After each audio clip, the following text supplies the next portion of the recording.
तो अब जैसे इमोशनल इंटेलिजेंस आप लोगों ने पढ़ लिया, तो केस स्टडीज़ जो आपके सामने आ सकती हैं, बहुत सारी तो एग्ज़ाम में आई हैं, लेकिन अब जैसे एक सिचुएशन भी आप में किसी ने पूछा कि जंतर मंतर पे जो हुआ, वो भी तो एक केस स्टडी है। क्या पता अगले साल एग्ज़ाम में पूछ लें आपसे कि जंतर मंतर वाले सिचुएशन को कैसे हैंडल करेंगे आप, अगर होती है तो अगर थोड़ा सा आप एक सिविल सर्वेंट के नज़रिए से सोचेंगे, तो मेरे ख्याल से ये मामला बेसिकली इमोशनल इंटेलिजेंस का ही है और कुछ ज़्यादा है नहीं। जैसे अभी हमने थोड़ी देर पहले जो पढ़ा कि इमोशनल इंटेलिजेंस के लिए बहुत ज़रूरी ये होता है कि आप ये समझ पाएँ कि आपका अपना जो मेंटल स्टेट है, मूड है, इमोशन है, वो कैसा है और उसे रेगुलेट कर पाएँ। यानी ऐसा कुछ ना कहें, ऐसा कुछ ना बोलें जिससे बिना बात के तनाव पैदा होता हो। भाई किसी को आप अनावश्यक रूप से तनाव देंगे सामने वाले व्यक्ति को, तो परेशानी तो होगी ही। अब ये प्रशासक के लिए किसके लिए है कि एम्प्लॉइज़ को, स्टाफ को, जनता को ऐसे परेशान ना करे। और नेताओं के मामले में, सरकार के मामले में, कि जो जनता के समुदाय आपसे नाराज़ हो सकते हैं, वहाँ इस बात का ध्यान रखना है। अब मैं आपको 2 एग्ज़ाम्पल देके समझाता हूँ। जुडिशरी का बड़ा सम्मान करना चाहिए, मैं करता भी हूँ, लेकिन अगर मैं अपने वर्तमान चीफ जस्टिस ऑफ इंडिया जो हैं, सूर्यकांत जी, अगर 2 इंसिडेंट्स की बात करूँ। ये जो आंदोलन है, आंदोलन तो बहुत पीछे से इसकी बैकग्राउंड बन रही थी। कई साल से कई पेपर लीक हुए, बच्चे नाराज़ हैं। और ऐसा नहीं कि मामला केवल नीट का है, नीट तो एक चेहरा बन गया है इस चीज़ का। पेपर तो और भी लीक हो रहे हैं, एसएससी में भी हुए, कई एग्ज़ाम हुए ही नहीं, यूजीसी का हुआ। तो धीरे धीरे एक माहौल ऐसा बन गया कि पेपर लीक हो रहे हैं, सरकार कुछ कर नहीं रही। कई पेपर ऐसे हैं जो राज्य सरकारों में लीक हुए, पर जब जनता नाराज़ होती है, वो ये नहीं सोचती कि पेपर किसका लीक हुआ, बस ये कि माहौल है कि पेपर लीक हुए। नीट 2026 ने इस माहौल को गहरा कर दिया। 20 बच्चों के आसपास जिन्होंने सुसाइड कर लिया, उस बात से माहौल और ख़राब हो, क्योंकि बच्चों की मौत इससे बुरा क्या हो सकता है। तो समाज में तनाव था। मेरा ख्याल है कॉकरोच जनता पार्टी को नीट मामले से बुनियादी तौर पे कोई सीधा मतलब नहीं था। आप अगर इंसिडेंट की क्रोनोलॉजी देखें तो कैसी चीज़ें बिगड़ती हैं, सरकार के लिए भी, ब्यूरोक्रेसी के लिए भी।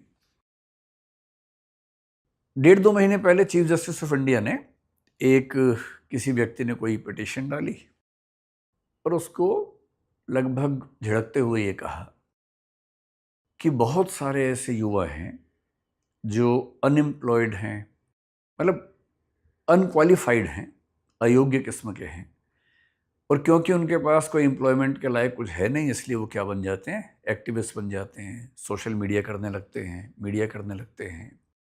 और साथ में कहा कि वो लोग पैरासाइट्स हैं या कॉकरोचेस हैं। अब ये स्टेटमेंट अगर ना होती तो कॉकरोच जनता पार्टी भी ना होती। और इसका मतलब ये हुआ कि एक बहुत ऊंचे पद पर बैठे हुए व्यक्ति के मुंह से निकला एक वाक्य कितना भारी पड़ सकता है। आप लोग कल को सिविल सर्वेंट्स बनेंगे, आईएएस बनेंगे, कलेक्टर बनेंगे, एसपी बनेंगे। ध्यान रखना है, सबसे ज़रूरी है अपना वाक संयम, अपनी अभिव्यक्ति पर कंट्रोल करना। उन्होंने कह दिया कॉकरोच, जनता नाराज़ हुई। जेन जी में सोशल मीडिया पर बहुत सारी चीज़ें चलने लगी कि कॉकरोच कहा, कॉकरोच कहा। उसके बाद कोई ये नहीं देखता कि एग्जैक्ट स्टेटमेंट क्या थी। यह भी ध्यान रखिएगा, आपने एग्जैक्टली क्या कहा कोई नहीं देखेगा, उसमें से केवल एक शब्द या आधा वाक्य निकलेगा। अगर आपने पूरी बात कुल मिला के ऐसी कही हो जो अपने आप में दिक्कत की नहीं है, तब भी अगर उसमें कोई हिस्सा है तो दिक्कत का हिस्सा बनेगा। वो बात फैल गई, पॉपुलर हो गई। और तब अचानक एक लड़के ने, अभिजीत दीपके ने, अमेरिका में कहा कि अगर ऐसा हो कि सब कॉकरोच इकट्ठे हो जाएं, पेज बनाया। जितनी कल्पना किसी ने नहीं की होगी, शायद कितने 2-2.25 करोड़ लोगों ने उसको फॉलो कर लिया। इतनी बड़ी पार्टी बन गई। जब इतनी बड़ी पार्टी बन गई तो उनको लगा क्यों ना हम एक आंदोलन करें। और पिछले 12 साल से सरकार है, कोई ऐसा बड़ा आंदोलन, किसान आंदोलन छोड़ दें अगर, तो सफल तो नहीं हुआ था। और बहुत दिनों से कसमसाहट लोगों में थी, मौका ढूंढ ही रहे थे। तो नीट का पेपर लीक होना, कुछ बच्चों का सुसाइड करना, एक ऐसा आधार मिल गया जिसने बहुत सारी बेचैनियों को इकट्ठा कर दिया। इसलिए अगर आप सोचते हैं कि जंतर मंतर पे केवल नीट वाले बच्चे आएंगे, ऐसा नहीं है। उसमें तो हर तरह के लोग आएंगे। इस आंदोलन के जो 3-4 नेता हैं उनमें से कौन नीट वाला है? कोई नहीं है। वो तो जो समाज में बहुत लोग अलग अलग वजहों से नाराज हैं, उन सबकी नाराजगी को एक मंच मिलने वाली बात है। और इसकी शुरुआत कहाँ से हो रही है? एक ऐसे कथन से जिससे बचा जा सकता था। मैं सोचता हूं कि अगर एक ऐसा कथन उनके देने से इतनी बड़ी पार्टी बन गई नाराजगी में, तो उन्हें बहुत केयरफुल हो जाना चाहिए था कि ऐसी गलती फिर ना हो। पर कल मैंने फिर एक स्टेटमेंट सुनी है कि जो जंतर मंतर पे पुलिस की हिंसा हुई और उसके बाद एक पिटीशन वहां पर हुई कि पुलिस को रोका जाए, उसकी जांच की जाए, ऐसी कुछ पिटीशन हुई। अब मान लीजिए कि सुप्रीम कोर्ट में चीफ जस्टिस की अपनी बेंच थी, 3 जजेस की शायद थी बेंच। मान लीजिए उनको यही कहना था कि भाई इस मामले को हाई कोर्ट में ले जाओ, सुप्रीम कोर्ट में मत लेके आओ। ठीक है, प्रोसीजरल ऐसा मामला हो सकता है कि इसको हम नहीं देखेंगे, हाई कोर्ट देखेगा, और हाई कोर्ट की बिल्डिंग में पड़ोस में ही वहीं चले जाओ। पर यह बात कहने के कई तरीके हो सकते थे। एक तरीका क्या हो सकता था कि your petition seems to be logical, आपकी बात ठीक लग रही है, लेकिन इसके लिए सही मंच जो है वो दिल्ली हाई कोर्ट है, न कि हम हैं। इतना कहने से शायद कोई नाराज ना होता, पर कथन क्या आया? डोंट वेस्ट आवर टाइम, हमारा समय मत खराब करो। बेशक पूरी स्टेटमेंट ये है कि don't waste your time, don't waste our time, your time is more precious than hours.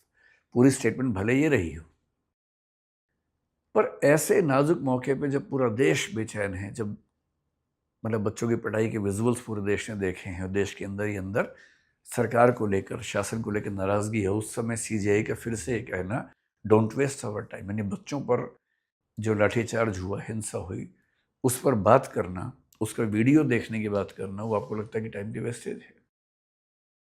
बेशक लगता हो, पर कहने का भाव क्या होना चाहिए था? सबसे अच्छा क्या होता कि आपको स्टेप लेते या स्टेप लेते हुए दिखते कि उन बच्चों को एक भरोसा जगता कि हाँ, अगर सरकार नहीं सुन रही है तो कम से कम सुप्रीम कोर्ट सुन रहा है। नहीं संभव था तो प्यार से बोलना था कि भाई हाई कोर्ट चले जाओ और वहां आपका जो भी पिटीशन है सुनवाई हो जाएगी। वो भी नहीं करना था तो कम से कम खराब तो नहीं बोलना था ना। ये बोलना कि डोंट वेस्ट आवर टाइम, इसका मतलब है कि आप जो पहले से नाराज है उसको और नाराज करने का मौका बना रहे हैं, परिस्थिति बना रहे हैं। तो ये इमोशनल इंटेलिजेंस की कमी का मामला है कि अपने इमोशंस को ठीक से न समझ पाना, ठीक से रेगुलेट ना कर पाना, ऐसी बात बोल देना जिस बात से इमोशनल रिएक्शन बहुत खराब हो सकती है। और सरकार के फ्रंट पे क्या है? सरकार के फ्रंट पे ये है कि सरकार की एक जिम्मेदारी है कि मतलब जैसे हमारे लेवल पे होता है कि मैं दूसरे व्यक्ति के इमोशंस को भी समझ सकूं, मनस्थिति को, मूड को समझ सकूं, और ऐसी कोई हरकत ना करूं, ऐसी कोई बात ना कहूं जिससे उसको बिना बात के परेशानी बढ़े, तनाव बढ़े। ध्यान रखना पड़ता है प्रशासन में क्या करना होता है जनता के लिए, सरकार में क्या करना होता है जनता के लिए, या जो प्रेशर ग्रुप्स हैं, इंटरेस्ट ग्रुप्स हैं, उनको लेकर हम कुछ ऐसा न कर बैठे। उनकी मनस्थिति को पहले ही समझ लें। यहाँ सरकार से जो गलतियां हुई, पहली बात तो सरकार सही समय पर भांप नहीं पाई कि नाराजगी या बेचैनी का स्तर क्या है। हम ही नहीं भाप पाए। हम तो खैर, हमारे पास इतना तंत्र नहीं है कि आईबी हमारे पास हो और सब चीज़ें हमारे पास हो, लेकिन मेरा भी ख्याल था कि शायद बहुत होगा तो क्या 2, 4, 5 हज़ार लोग आ जाएंगे। सरकार के पास तो आईबी है, सरकार के पास तो और भी तरीके हैं जानने के। सरकार भी नहीं भाप पाई कि नाराजगी इतनी ज़्यादा है कि शायद लाखों की संख्या इकट्ठी हो जाएगी। और जब एक मूवमेंट शुरू होता है तो उसके बाद जितने लोग नाराज हैं किसी किसी वजह से, ये विपक्ष के दल, वो सब उसके अंदर शामिल हो ही जाते हैं। ये तो हमेशा होता है, चाहे इस सरकार के खिलाफ हो, चाहे पहले की सरकारों के खिलाफ हो, ये तो हमेशा होता है। अब स्थिति क्या है? अब स्थिति ये कि सरकार नाराजगी बच्चों की नहीं समझ पाई, आंदोलन खड़ा हो गया। अब सरकार को करना ये है कि इस स्थिति को रेगुलेट कैसे करे, और रेगुलेट करने का तरीका है कि उनको समझा बुझा के कैसे शांत करे। सरकार ने कोशिश की कि किसी तरह से इस्तीफे वाली बात से मामला हट जाए, जैसे कि सोनम वांगचुक की स्टेटमेंट से ऐसा लगा भी। पर ये बच्चे अड़ गए हैं कि हम तो इस्तीफा लेके मानेंगे। सरकार के सामने दुविधा क्या है? एक तो धर्मेंद्र प्रधान, ये सरकार के लिए बड़े क्रूशियल मिनिस्टर है। तो सरकार हर तरह से कोशिश कर रही है कि इस्तीफा ना देना पड़े। वो ओबीसी का बड़ा चेहरा है, ओडिशा में इतने साल के स्ट्रगल के बाद मुख्यमंत्री इस पार्टी का बना, उसकी बड़ी भूमिका उनके पास रही। वो सब बातें एक तरफ है। शिक्षा मंत्री के तौर पर बाकी मामलों में शायद उनका काम बाकी पहले के मंत्रियों से बेहतर है, वो भी एक पक्ष सरकार के पास हो सकता है। पर अब सवाल ये रहा नहीं है। ये सवाल तो तब है जब कोई ऐसा मुद्दा ना फंसे। अब तो ये साख की लड़ाई हो गई है, नाक की लड़ाई हो गई है। और जो सरकारें बहुत कॉन्फिडेंस में होती हैं वो आमतौर पर इस्तीफे देती नहीं हैं। पिछले साल मेरे ख्याल से राजनाथ सिंह साहब ने एक स्टेटमेंट दी थी कि यूपीए की सरकार नहीं, एनडीए की सरकार है, यहाँ इस्तीफे नहीं होते मंत्रियों के। ये स्टेटमेंट दी थी उन्होंने। कोई भी सरकार जब कॉन्फिडेंस में होती है तो इस्तीफा नहीं देना चाहती है किसी मंत्री का, क्योंकि उससे इकबाल कमज़ोर होता है। उससे एक मैसेज कन्वे होता है सब लोगों को कि ये सरकार झुकाई जा सकती है, बस तुम एक मोर्चा बढ़िया सा बनाओ, आंदोलन बनाओ, सरकार झुक जाएगी, ये मैसेज कन्वे होने लगता है। तो सरकार तो पूरी कोशिश करती है, करेगी कि इस्तीफा न हो। आंदोलन करने वाले इससे नीचे मानने को ही तैयार नहीं है। तो अब ये मामला नाक की लड़ाई जैसा, साग की लड़ाई जैसा है। अब इसमें होगा क्या, कहना बड़ा मुश्किल है क्या होगा। सरकार अपने तरीके से कोशिश करेगी, आंदोलन अपने तरीके से करेगा। आंदोलन के पीछे समर्थन सारे विपक्षी दलों का हो गया है, तो अब ये तनाव ठीक ठाक रहेगा। इतना बड़ा मामला हो जाएगा, संभावना शायद सरकार को नजर नहीं आई थी, पर ये हो गया है। अब हो गया है तो क्या करना चाहिए।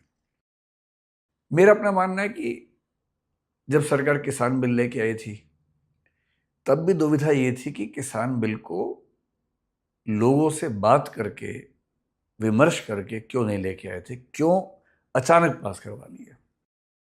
1 साल से ऊपर समय तक आंदोलन चला, सड़कें जाम रही, अंत में सरकार को पीछे हटना पड़ा। तो ऐसा नहीं है कि सरकारों को पीछे हटना कोई बहुत बुरी बात है, कभी कभी ऐसा हो जाता है। सिचुएशन, आपने जो सोचा था सिचुएशन वैसी नहीं है, चीज़ें बहुत बिगड़ गई हैं, तो पीछे हटना भी कोई बहुत बुरा विकल्प तो है नहीं।